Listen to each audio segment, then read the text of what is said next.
Hi, my name is Dr. Erin Burch, and I graduated from the University of Michigan in 2010 with a major in psychology and a minor in criminal justice. Currently, I'm an assistant professor and clinical forensic psychologist in upstate New York, where some of my responsibilities include supervising psychology undergraduate students and also predoctoral psychology interns in forensic assessment. But mostly my responsibilities include psychological testing and also risk assessments or competency evaluations. So competency evaluations come up when a defendant's competence to stand trial is in question.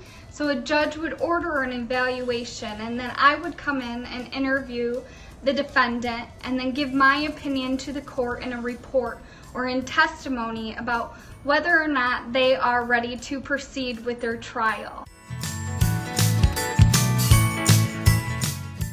I think that I was always destined to study psychology and be in the criminal justice field because growing up my mom was a special education teacher, but for adjudicated youth. So that means that these individuals got into trouble with the law as an adolescent, and instead of being sentenced to a juvenile detention facility, they went to a residential treatment facility to be rehabilitated and to be provided the resources they needed in order to cope with their environment and the issues that they were having at that time.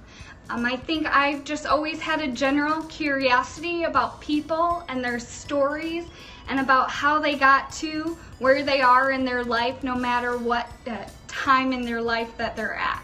And so I would say that there were many classes that influenced me over my 4 years at Michigan.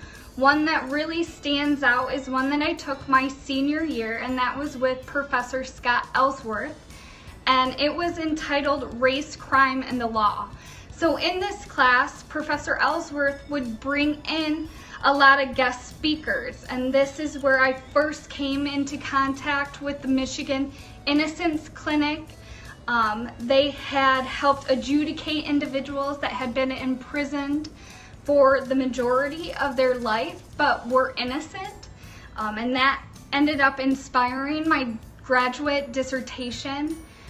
It was also this class where I felt that I wanted to become more involved, and so I was able to be the liaison between my mom's classroom at the residential treatment facility and my class at the University of Michigan.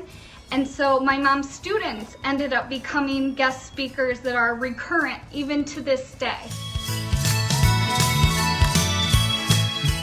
One piece of advice that I have to undergraduate students is make sure that when you do your research on graduate programs, it's going to offer you what you need, the support that you need, the environment that you need, and also that it's APA accredited.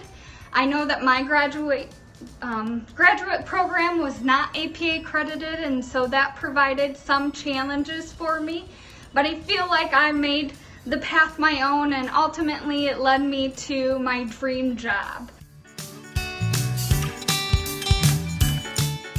I would say that the University of Michigan Alumni Association has provided me with many contacts in my field.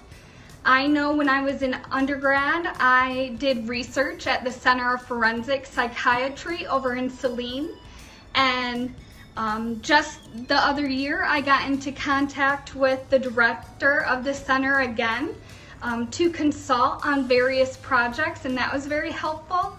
But mostly what I think the Alumni Association has been so helpful for is my career path has taken me all over the country. I'm from Michigan. I went to graduate school in California. I now live in New York. And always in whatever state that I have lived in, the Alumni Association has shown its presence, and that has offered me support when I was new in a different area of the country and wasn't near my family back home. And so wherever you go, go blue, and that's the one thing that I think I would, take away from this. No matter what career field you're gonna go in, somebody from the University of Michigan has gone down a similar path, and they're always willing to talk to you and offer you guidance and advice. So with that, go blue.